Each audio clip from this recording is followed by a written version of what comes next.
Assalamualaikum warahmatullahi wabarakatuh. Perkenalkan, saya Nur Ahmadi, dosen peneliti di Sekolah Teknik Elektro dan Informatika dan juga peneliti di Pusat Artificial Intelligence Institut Teknologi Bandung.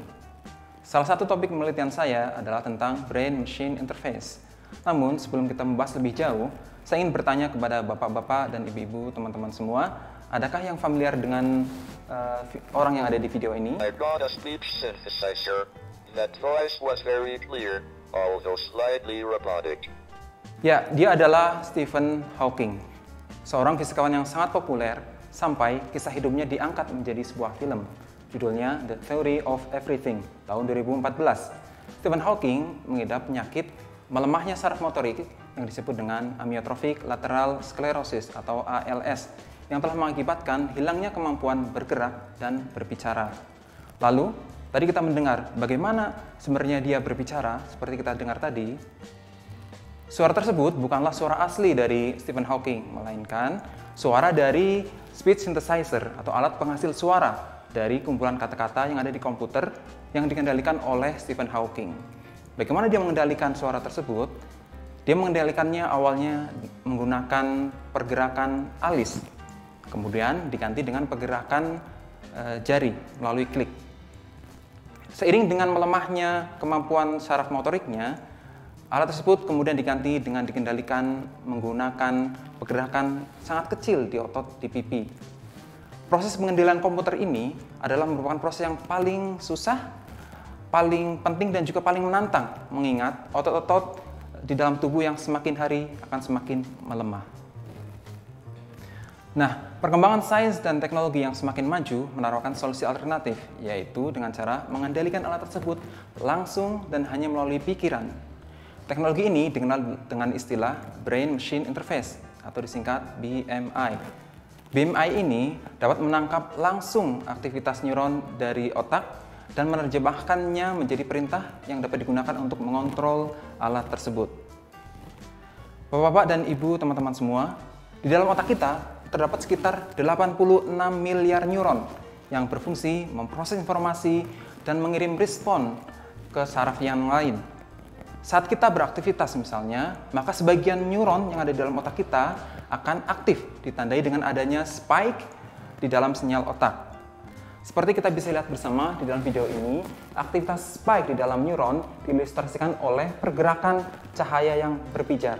Di sini kita bisa lihat banyak sekali neuron yang aktif ketika kita beraktivitas. Mungkin di sini ada yang penasaran, bagaimana sih caranya teknologi BMI bisa mendeteksi aktivitas neuron? Teknologi BMI menggunakan sensor yang super kecil yang ditanam ke dalam otak. Aktivitas spike yang terdeteksi oleh sensor ini adalah sinyal otak yang melebihi ambang batas atau threshold tertentu.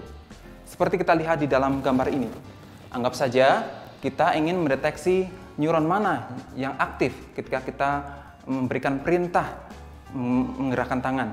Kita lihat di sini ada dua neuron hijau dan neuron pink. Kita bisa melihat bahwa perintah yang diberikan dari aktivitas kedua neuron tersebut yang melebihi ambang batas itu yang kita sebut tadi dengan istilah spike. Aktivitas individu neuron ini disebut dengan single unit activity atau SUA. Yang kita bisa lihat di gambar ini dari pola aktivitasnya yang berbentuk frekuensi spike dalam jangka waktu tertentu. Jadi sinyalnya adalah continue. Saat ini, di dalam literatur ilmiah di bidang BMI, SUA merupakan sinyal input yang paling banyak digunakan dan memang sudah terbukti dapat digunakan untuk mengendalikan alat tertentu. Namun begitu, ada dua kelemahan utama dari sinyal SUA ini. Kelemahan pertama, sinyal SUA ini tidak stabil dalam jangka panjang, yang akibatnya adalah performa dari alat dan akurasinya akan menurun. Seperti kita lihat di sini, grafik sepanjang waktu dia cenderung menurun. Hal ini disebabkan oleh respon alami tubuh terhadap masuknya benda asing, dalam hal ini masuknya sensor ke dalam otak, dalam bentuk enkapsulasi sensor oleh suatu jaringan. Kita bisa ilustrasikan gambar enkapsulasi jaringan terhadap sensor berikut ini. Enkapsulasi jaringan ini mengakibatkan sensitivitas sensor yang berkurang sehingga kualitas sinyalnya juga berkurang. Penyebab lain dari ketidakstabilan sinyal SUA tadi adalah pergerakan yang super kecil di level mikro dari sensor terhadap neuron. Mengingat bahwa kemampuan deteksi sensor terhadap aktivitas neuron sangat bergantung kepada jarak sensor tersebut ke neuron di sekitar sensor. Maka untuk melacak aktivitas neuron yang sama akan menjadi sangat sulit dalam jangka panjang. Kelemahan yang kedua, proses mengklasifikasikan spike menjadi aktivitas neuron yang berbeda sangatlah kompleks. Bayangkan saja, untuk menganalisa satu perintah, peneliti harus mengklasifikasikan setidaknya 150 aktivitas single neuron. Tentu, ini akan berakibat kepada proses yang menjadi sangat lama dan juga konsumsi dayanya yang tinggi. Untuk itu, diperlukan alternatif tipe sinyal lain di dalam otak yang prosesnya jauh lebih sederhana dan juga lebih stabil. Untuk mengatasi permasalahan tersebut tadi, saya dan tim peneliti mengusulkan alternatif sinyal input yang lain, yaitu berbasis keseluruhan aktivitas neurons yang disebut dengan Entire Spiking Activity atau ESA. Jadi, kalau di SUA tadi kita melihat pola aktivitas per individual neuron, di dalam sinyal ESA kita melihat pola aktivitas keseluruhan neuron yang terbaca melalui sensor. ESA ini jauh lebih stabil karena tidak bergantung pada aktivitas individu neuron. Jika ada beberapa neuron yang terganggu atau menjauh dari sensor misalnya, maka pola aktivitas keseluruhan neuron relatif tetap sama. ESA ini juga menggunakan proses yang jauh lebih sederhana karena hanya menggunakan filter dan proses rektifikasi atau diabsolutkan. Akibatnya, tidak ada tahapan klasifikasi aktivitas per neuron.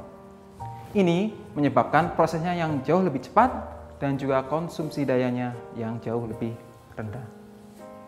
Kemudian, untuk membuktikan bahwa sinyal ESA ini jauh lebih baik dari SUA, maka kami melakukan eksperimen dari data publik yang menggunakan subjek kera. Kera ini diminta mengikuti gerakan kursor di layar komputer untuk mengetahui perintah di otak terkait dengan pergerakan tangan. Kemudian, pada saat yang bersamaan, pergerakan ujung jari dan sinyal dari otak tersebut direkam menggunakan sensor.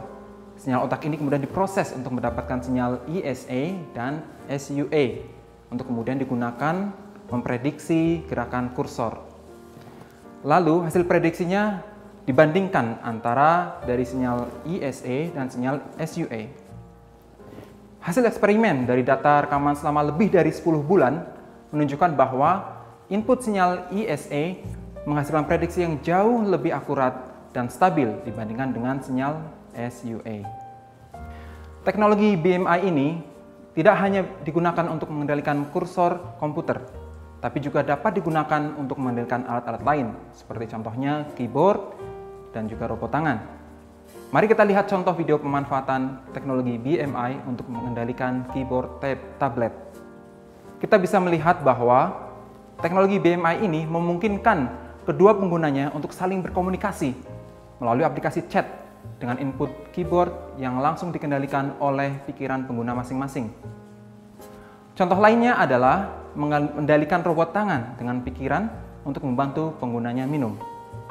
Dan di sini kita bisa melihat bahwa pengguna ini baru pertama kalinya bisa minum selama lebih dari 15 tahun.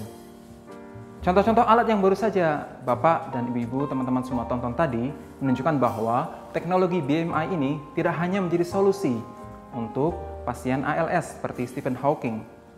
Teknologi BMI ini juga bisa digunakan untuk penyakit atau kelainan otak yang lain seperti spinal cord injury dan juga stroke. Seperti kita lihat di sini, pasien spinal cord injury yang tadinya tidak bisa bergerak, akhirnya bisa kembali lagi bergerak dengan bantuan robot exoskeleton atau dengan kursi roda yang langsung dikendalikan melalui pikirannya dengan teknologi BMI. Hal ini semua menunjukkan bahwa teknologi BMI ini bisa menjadi harapan dan solusi bagi penderita penyakit otak. Sulit bagi kita untuk bisa membayangkan, apalagi merasakan betapa beratnya beban yang dirasakan oleh pasien dengan penyakit otak ini. Di satu sisi, mereka harus menerima kenyataan bahwa mereka nggak bisa lagi bergerak seperti yang dulu, dan juga mereka nggak bisa lagi berkomunikasi selancar yang dulu.